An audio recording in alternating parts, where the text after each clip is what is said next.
დაკავშირებულია ჩვენ სამსახურს ახლა პირობებს რას გულისხმობ ახლა მესაბურღი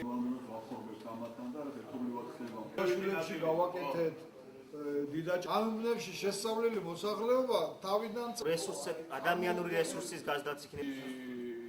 არა ჩათვალე არ მაგ კიდე 5-1000 ხეოს თანამშრომლები ჩვენთან ისევ ძველი მოდელია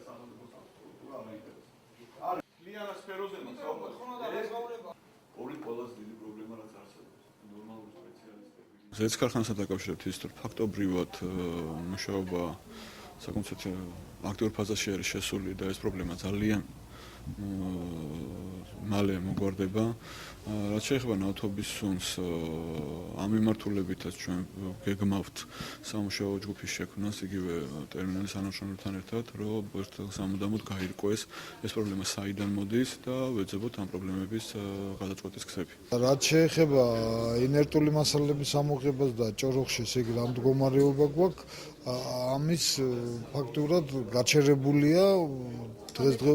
ამ ეტაპზე ხო ჯერჯერობით არ ხდება ინერტული მასალების ამოღება თუ მოხდება ამოღება ჩვენი მიზანი ის არის რომ მოხდეს მხოლოდ ერთი მიმართულებით რადგან მომართდეს სანაპირო ზოლის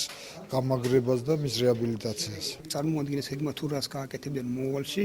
შეთანხმება რჩება ესეთი რომ წინა პერიოდში თითქოს ეს სამსახური არ ყოფილა თითქმის ყველაფერი გასაკეთებელია მომავალში ანუ იყო პრობლემური საკითხები ისი გადაჭრის გზებიც დასახელს თუ გააკეთებენ რა თქმა უნდა შესაძლებელი იქნება მაგრამ იმდენი წელი გავიდა რომ ეს არ გაკეთებულა